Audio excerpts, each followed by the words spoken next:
Hi, everyone, and welcome to Murder Friends, the podcast where three friends from three different countries talk about murder. My name's Alana, and I'm Canadian. I'm Anna, and I'm American. My name's Hannah, and I'm British. So sit back and relax, you're among friends, and let's talk murder. We made it to the end of the year. Well, I mean, we haven't yet. Not yet. Anna, yes, we have. Knock on wood. I feel like this year I don't want to say anything because really anything is possible. And you know what was the icing on the cake for me today? I'm going to tell you. I saw there's like this real... So do you guys know what Lifetime is? You might know, Alana. Do you know Lifetime? Yes. So Lifetime movies are the absolutely cheesy made-for-TV movies, like B movies. And so Are they in like the Hallmark UK... movies? Yeah, Hallmark movies, or I think they do them like Movie 24 or something is where they play them in the UK. Like straight to VHS. Ooh. Yeah. Like they're Yeah, made for maybe. TV. They're all like the same, all of them. And then at Christmas time they do a bunch of them. But for some reason they're more acceptable at Christmas, and I definitely watch them. But there was one with Mario Lopez that's coming out. I'm hoping it's more of a spoof, because if it's not, I really can't. And Mario Lopez, did you guys ever watch Saved by the Bell? That was like Yeah. my favorite. Loved it. Like grew up watching Saved by the Bell.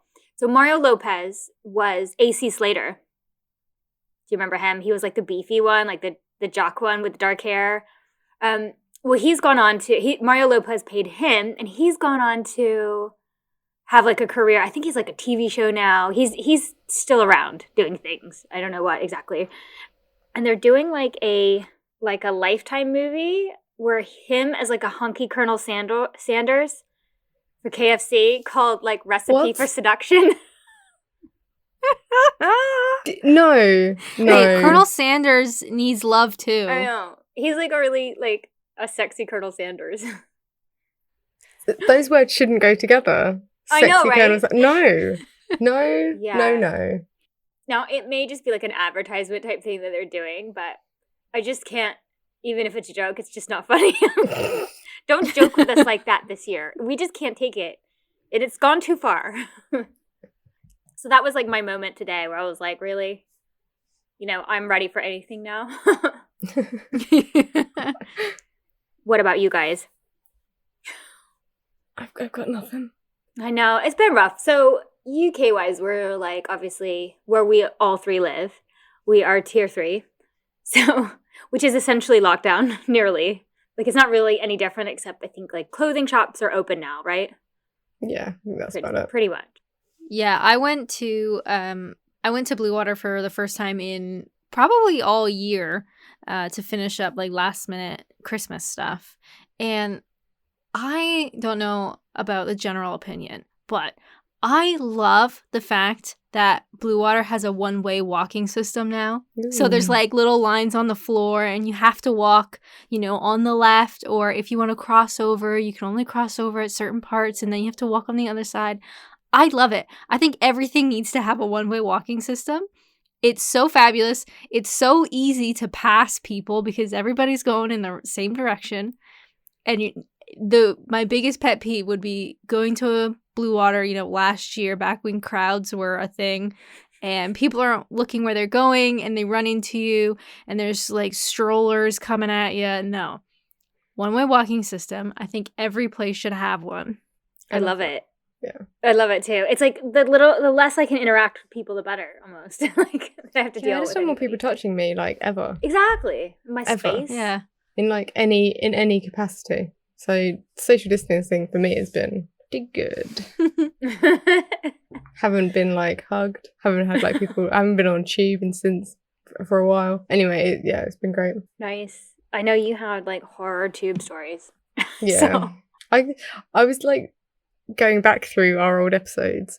I'm not trying to segue into what this episode is, but I was going back through our old episodes and I listened to the train fart story again. And that story just brought like a wave of emotion back like over me of how fucking horrific it was. That's one of my favorites. I mean, don't worry, it was pretty awful to listen to because I was like tasting it myself. Like it was disgusting. It was so bad. That's so bad. So, so guess what? So today we're gonna do We're going to kick off our best of 2020. This year, I took the initiative to get a little bit more organized and basically send you a massive list of best ofs. So it's likely that this is going to be a two-parter. It will be a two-parter. It will be a two-parter. The list she sent was just ridiculous. Well, this is the thing. Okay, this year we consumed a lot of like media. I don't know. Things we could, because of just how insane this year was. So I thought this would be great for anyone who needs any suggestions of things to watch, because it's inevitable we're going to have a third lockdown, I'm sure. Listen up and get some ideas, and we can tell you our favorites. It'll be like our master list. Yeah, the master list. And there's honorable mentions. And I mean, there's a lot. So I think we'll just get started. All right, so the first one we're going to lead with today is best true crime documentary movie. So I'll go ahead and just start. I think my favorite... Now, I have to say, I was actually much smarter this year in that I kept a list on my phone all year in my notes section. And every time I watched, read, or listened to something that I really liked, that I rated, I put it on my list. So it made this episode this year a whole lot easier for me anyway. And so my favorite true crime documentary movie this year was American Murder, The Family Next Door. It was horrific. Oh, just got some nods. But it was so very well done and not like anything I had seen before. And it was definitely, I know it sounds weird to say it was my favorite. Again, horrific story. But it was the best true crime documentary I watched this year. How about you, Hannah? I wrote the same thing. And Alana? I also wrote the same thing.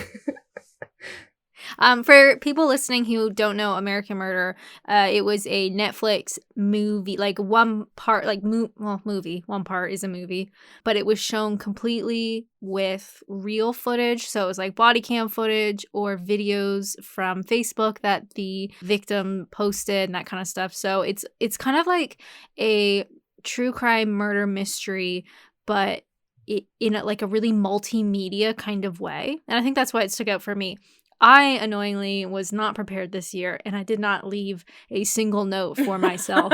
So American Murder, The Family Next Door was the only one I could think of, but it is really good. And it's certainly, I think it would interest people who aren't necessarily like true crime junkies, because it is done in a way that's quite unique. So if you're not really sure, I think it's a great and terrible introduction, because it does deal with some really awful subject matter, but it was really good. Yeah, I totally agree. I think we reviewed it in episode 23. So if you want like a full review, you can go back and listen to that. It was such like an upsetting series of events, and to look behind the scenes of that, to see it sort of playing out, was such a fresh way of telling a story. And I was initially concerned about the novelty of this different approach, and that novelty would take away from the story, but it was handled so sympathetically and so carefully by the producers. It was just like one of those like standout true crime documentary movies of the year, I think. Definitely. I think it gave the victims a voice, because it was a lot of video and their own voice, rather than focused on like Chris Watts, who was, which a lot of them will be about. They'll be like, oh, the Ted Bundy story. And it's like, well, instead, I felt like it was a lot more victim focused, because they got a voice, because there was so much footage and text messages, and you really I didn't walk away from it feeling like, I knew exactly what, like hearing their voice and like literally and everything figuratively. And I know that the family did help with or they contribute, or they thank the family, which I think where they got a lot of footage and stuff, which was good that they were able to do that. So yeah, so I guess it's unanimous for our first one. If you haven't watched that, it's our number one recommendation for true crime documentary movie. So I'm going to move on to our next one, and I'm going to go ahead and I'll ask Alana for your answer first, so I don't continue, just in case we have the same one. I think we probably got the same thing for every answer. I know. I don't think we do for this next one. Can you imagine? Okay, I'll be honest. Best documentary movie, any other subject. Okay. Mine's blank. Okay, didn't have anything. I couldn't think of any documentary worth mentioning this year. So yeah, that was our next category, was best documentary movie, any other subject. Did you have an answer, Hannah? I did. I spoke about this in a previous episode, but I put The Secrets of the Saqqara Tomb. Oh. Because fucking mummies and shit. Like, it was amazing. They're uncovering tombs in Egypt, like, still to this day. It's 2020. You thought they would have done it all by now. And it's just great. Sorry, you're really excited. Is that what Mummies. happened? Is that why 2020 is happening? Did they, like, uncover... Is it like the mummy? They've opened Did a they tomb. open a tomb? Like, a while ago. I don't know whether it was this year. It was probably last year or something. And they found that cheese in that tomb. And people were like, let us eat the forbidden tomb cheese. And like, no, and they obviously weren't allowed. And then they kept finding like other things in tombs, like food substances of what would have been like food. And basically it was like forbidden food. But I don't think it's anything to do with that. So that's, I think, where our problem started. Somebody we weren't allowed to eat the forbidden tomb cheese. No, we should have eaten it. No, we should have eaten the tomb it. cheese. Yeah. They found like, I think it was like a lion or a tiger mummied, like mummified, like a little baby lion or a little baby tiger, and it was like one of the first ones they'd found. Oh my God. And the mummification expert gets like really, really excited, and it's really cool to see someone who's like so well versed in mummification get excited about something. She was like, "This is the first one I've ever seen," and it was just like, yeah, get it. Oh wow. Sorry. Is that on Netflix? It is on Netflix. Yeah, it's great. So my next one is not nearly as like sophisticated as yours. So mine is the documentary. Well, I've just realized it's a documentary series. We can put that under honourable mentions. I think we skipped that, didn't we? I did. Do you know what? I'm going to go ahead and just say it because this is a documentary series, but I'll just say it anyway. That's about a different subject. So I loved the series Cheer on Netflix. It was amazing. It's about cheerleading, and I know what you're thinking. You're like, what? You know, why would I watch this? But I loved it. I laughed. I cried. I loved it. It was just about, so in America, maybe I would relate to this more than like you guys, or I don't know what it's like in Canada exactly with the whole cheerleading thing. But it was a big part of school and growing up for me. And this was like the elite cheerleaders who go to college, this cheerleading school for cheerleading, Navarro. And it's about them in the like national championship in Daytona every year, and their road to the finals and all the things that happen, and people get injured, and then they tell like the stories of all the like teenagers and then like a lot of them come from like really difficult backgrounds of like, you know, and the way they've gotten there, and I just loved it, and it was amazing. However, one of the best characters in the whole thing, Jerry Harris, he was so lovable, and I know a couple of them have gone on to like be signed into, I can't remember, like they were on Oprah, like one of the main teacher, Monica, went on to be on Dancing with the Stars in America. And the guy, Jerry Harris, who was so lovable, I loved him. He was arrested like 2 months ago for child pornography and like soliciting minors. And I was just, oh, that took a turn didn't I it? did not expect. Exactly. So we got the true crime element in there kind of in a way, like, and it was so upsetting. For me, it was awful, and he's admitted to it, so it's not like it's devastating. Anyway, I might put a dampener on it now, watching it, but it was a very go watch Cheer. Yeah, but it was a really good. I loved it. It was a palate cleanser. I watched 2 other things this year, like documentary movie, which we're putting under honourable mentions. So the first one I watched it's called Trixie Mattel Moving Parts. It's a documentary about a pretty famous drag queen. I think it was actually released at the end of 2019, but I watched it in 2020, so I'm putting it on my list. And that is a theme which will reoccur multiple times. And then something else I watched was Circus of Books. Did you see that on Netflix? No. So in the late 70s, a couple take over an adult bookstore in LA. Yes. And that one bookshop turns them into like the biggest distributor of gay porn in the USA. Amazing. I wanted to watch this. It's so good. It's a really great insight into LGBTQIAA+ history, and I definitely recommend it. Oh, nice. Yeah, really good. Good. Oh, so you had quite a few that you watched that were not. I tend to generally only watch true crime when it comes to documentaries, unfortunately, except for cheerleading, apparently. Which turned into true crime. So, yeah. She's just really on brand. That's what it is. Yeah, what can I say? So now we're going to move on to the best true crime documentary series. So obviously we did movie, and now we're going to do series. Hannah, do you want to go first on this one? What's your... I think we probably all have the same answer for this. And I put Tiger King.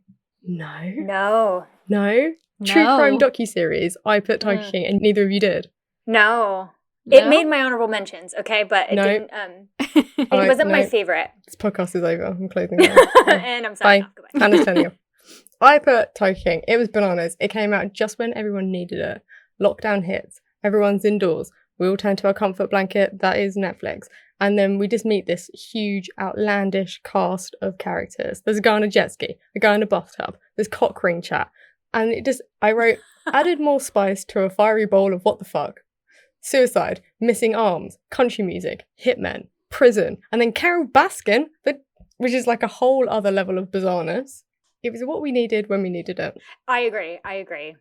That's true. That is true. It was a hard one, actually. And I'll go ahead and say mine because mine was I sat in front of my computer going like this, like, because I wasn't sure, because what ended up being my favorite was Don't Fuck With Cats. I loved that one. I thought it was very good, very well made. The story was fucking bonkers as well. And I thought it was so cool. It was the one about, I've just forgotten his name, and I did not write it. Yes, I did not write it in my notes. Yes, it was about the story of him and how some like web sleuths also, they didn't necessarily help catch him, but they actually were onto him a lot sooner than the police were. And that story was great, and I thought it was just really well done. Loved it. 10 out of 10 for me.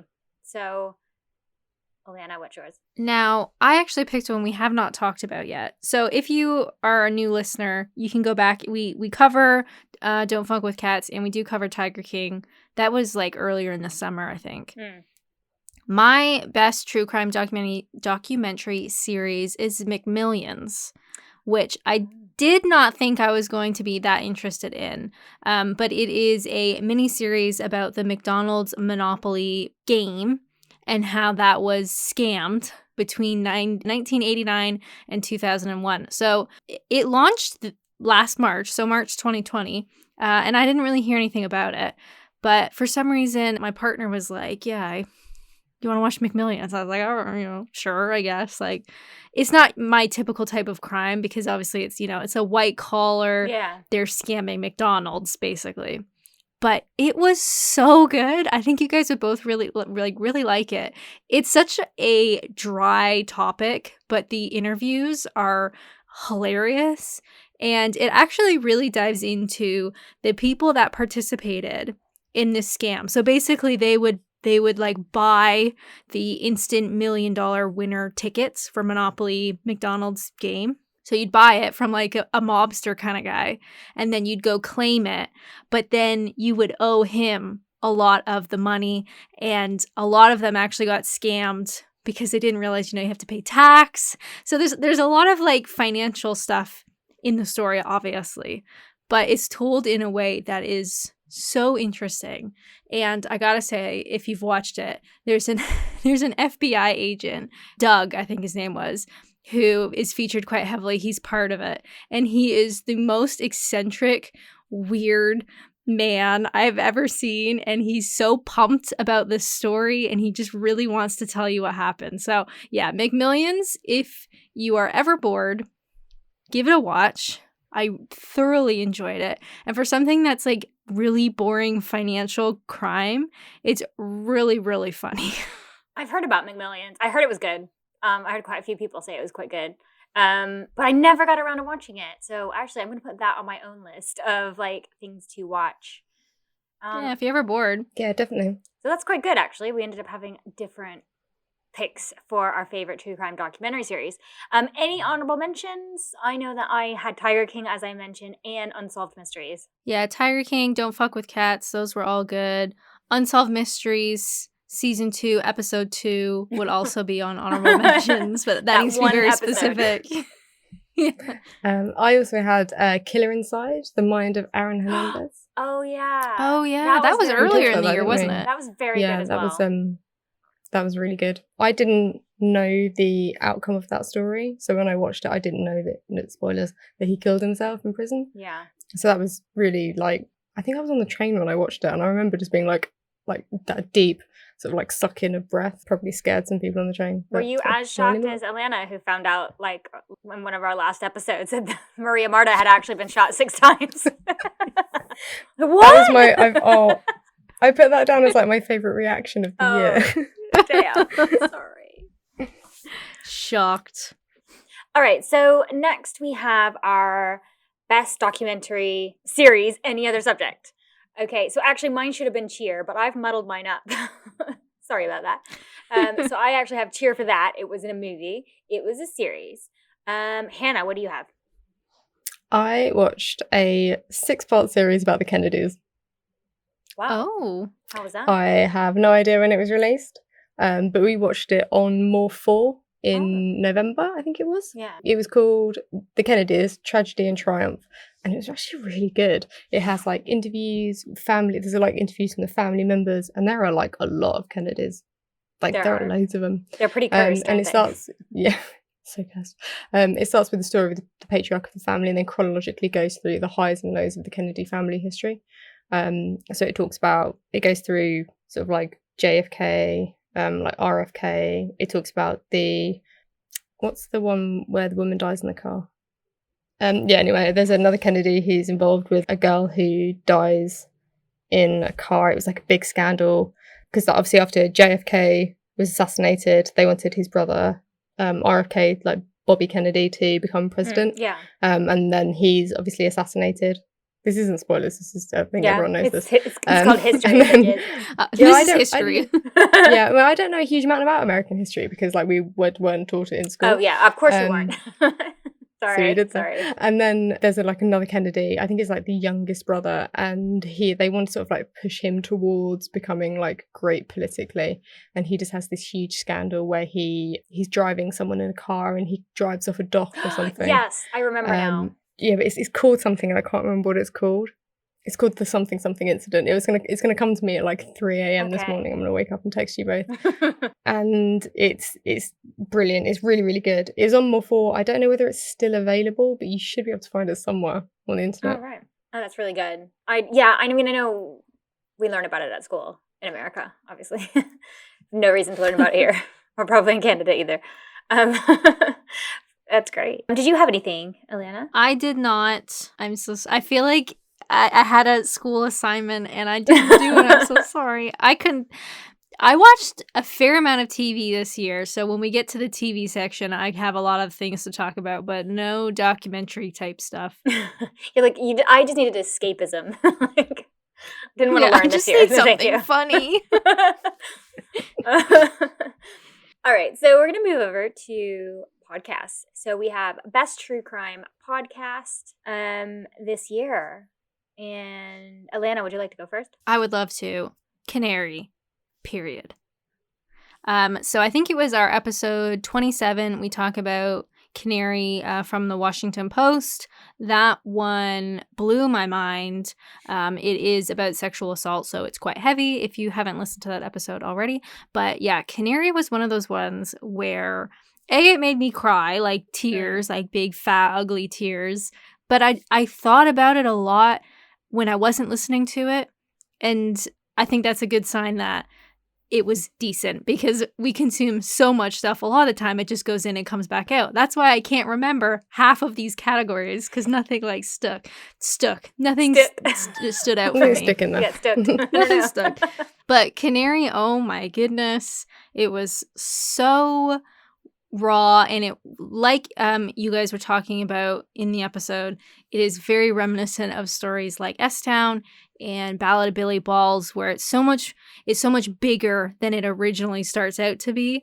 So yeah, hands down was Canary for me. I had the same thing. So that was also my favorite true crime podcast this year. For all the reasons that you mentioned. It was just very well done, very well investigated, very well told, to the point of it brought out a lot of emotion whilst I was listening. So definitely my favorite this year. And Hannah, what about you? I actually had 2 because I couldn't decide between them. So I'm going to put 2 in because I can. I also had Canary. It was great. I'm not going to rehash what you both just said. And I also had Detective Trap. Oh shoot! God, that feels like a million years ago, doesn't it? I know. I had like a rudimentary list of things that I wanted. I knew we were going to do a best of 2028 like episode, so I had like a rudimentary list. But I'd completely forgotten about this one.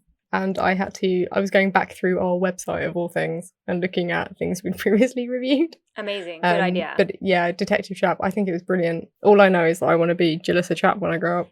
Do you know what? I must have not put that on my list. That's weird. I must have missed that one because I definitely, you know what? That was... It was definitely this year, wasn't it? Was it? Yeah. Yeah, it must have been early. Yeah, why not? It must have been early. I think it was you know, really That's the we're gonna one have where that's the one where she's the detective, like in California, and Yeah. she starts connecting murdered women and stuff, right? Yeah, that was fantastic. So definitely, Yeah, really good. You're right. I would actually pick those two as the best as well. Yeah, I like how they like capped the year, like the beginning and the end of the year. We have these two really, really great Yeah. podcasts, and everything else in the middle, therefore, just turned to dust for me. So I'm really sorry. Also, do you know what? I also had another one that I kind of put on there, and I talked about it in our last best of episode, but I just wanted to remind everyone to listen to it because it was so good because it actually finished in the new year. So part of the episodes played in 2019, part of them finished in 2020, and that was Catch and Kill with Ronan Farrell, which I always really thought that was really well done. It was about the Harvey Weinstein thing. I know you guys couldn't really get into it, could you? Or Hannah, you said you couldn't get into it. But I really... No, I remember, like, I wanted it all to come out before I listened to it. And I remember going for walks, like, when the pandemic sort of first hit. And I was, like, listening to it, and I was just, like, zoning out. So I'm really sorry. That's okay. No, I know what you mean. And again, it's about sexual assault. It's, it's not necessarily pleasurable listening. But I really like Ronan Farrow, and I thought he did a really good job with it. And I like his voice. So that was my other one. But so moving on, best podcast by any other subject. Do you know, I don't have any like serialized ones about another subject that I listened to that wasn't about crime. I do listen to other podcasts, but they are like, you know, conversational one. They're not serialized ones. So for me, I listen to a podcast called For Crying Out Loud, and I listen to 3 episodes a week from them. And anyone who is maybe in North America might know, especially around my age, might know who Adam Carolla is. His wife is on the podcast with another writer and comedian, Stephanie Wilder-Taylor, and they literally talk about life, mom stuff, marriage. They love true crime. So they talk about, like, sometimes I get suggested. That's how I actually found Date with Dateline. It's through them. And another one I really like is Hollywood. Is it Hollywood Crime Scene? Yeah, Hollywood Crime Scene. I found through them. Love that one. So they're actually just really good. Like, I feel like we'd be friends. I like to think we're friends. They don't know it, but I mean, like, I'm friends. Yeah, so that's my really, like, I listen to some political ones, but I haven't actually listened to any serialized ones about any other subject. How about you guys? Hannah, would you like to go first? I have 1 standout and 2 honourable mentions. My best non-crime podcast this year was The Walker's Switch. Oh, yeah. Which I understand has crime? a very narrow audience in that it's only really geared towards British people. It made me question my own reality, my memory, whether Gary Lineker is in fact a real person. It was fantastic. It was so good. I think I did a full like review of it on the episode. Yeah, you did. It was good. And I didn't write the episode number down. So sorry about that. But yeah, it was really, really good. Really funny. I still can't decide whether or not they are just like full on taking the piss or whether it is serious. But I very much enjoyed The Walker's Switch. I liked that one. I listened to it as well. It was good. So best podcast, any other subject. Teacher, I went off script and I picked another true crime because I'm so sorry. That's all right. It's our podcast. We can do whatever we want. There's a couple podcasts that I listen to. One that comes to mind is Off Menu with James Acaster. Yeah, James Acaster and Ed Gamble. They basically invite a guest to their imaginary restaurant, and then that guest gets to pick their ultimate menu. But I haven't actually listened to that in a long time. So it's still a great podcast. Go listen to it. I need to get back into it. But the one that comes to mind for me, best podcast, is Date with Dateline that Anna mentioned. Yeah. I am so grateful that you brought that up because I fucking love it. So basically, it's these 2 friends and they recap a Dateline episode in a really funny way. And it's so just like very silly and very down to earth and relatable and just kind of ridiculous. So I love it. And I've actually put, so in my honorable mentions, I put Dateline. So this is how I see it. Honorable mentions, Dateline, which is just the audio version of Dateline episodes, which is like my OG. It's like a comfort listen. If I don't know what to listen to, I put a Dateline on. It's murder, but it is easy listening. And then the best podcast of any other subject, of course, Date with Dateline. So sometimes I will listen to the Dateline episode, like maybe while I'm exercising or I'm going for a walk or I'm like cleaning or something. And then a little while later, I will actually listen to the Date with Dateline episode, even though it's the same story, which I realize is ridiculous. The way that they retell it is so funny that it's a lot less about the actual crime. So if you want something, you want the serious version, you listen to the Dateline episode. You want the ridiculous version, you listen to a Date with Dateline. But I love both of them. I am a Dateline bitch through and through, and I will die this way. We need to get that put on a shirt from you, Dateline bitch. Yeah. I'm a Dateline bitch. I love it. That is the best. Honorable mentions, I also put Motive for Murder because that was good. I mean, that's Dateline. Oh, was that was the thing about Pam this year or last year? Last year. That was last year. Okay. Yeah, this year was Motive for Murder. Right, yeah. Yeah, Right. so I put that. Which was good, but it wasn't as good as The Thing You're About absolutely The Thing About Pam, Because that, which that was still story good, was though. nuts. I don't think you could top The Thing About Pam. No. That was amazing. the thing. Yeah, so that was my other one. That's what. Motive for Murder was my other one. I listened to a lot of Dateline as well. I only got into that from the pandemic as well. It's like sometimes I just wanted one story, and you know what? I like the ones that are like an hour and 45 minutes. Like I will choose those any day over. I will usually sometimes listen to the long ones, and then only when I have nothing left do I go back and listen to the shorter 45 minutes ones because I just like the longer stories usually better. All right. I had those two honourable mentions, which are non-crime, which we were supposed to still be on. Sorry.